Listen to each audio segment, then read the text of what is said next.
How to fix GTA 5 lag problem easy and quick.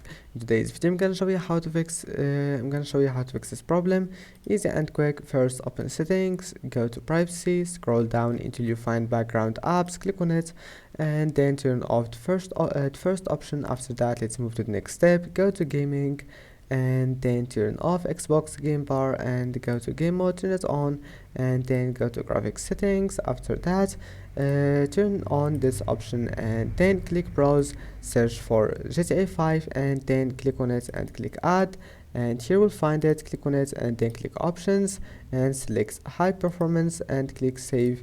Now go back, let's move to the next step. Go to system, go to notifications, now turn it off. After that, let's move to the next step. Go to this one here, open task manager, click memory to see applications that takes your memory. Now just close all the applications that you don't need, like Google Chrome. Right click on it and click end task, and that's it. Now just restart your PC and try again, and you will find that your problem is fixed. And that's it. Don't forget to like, and see you in the next video.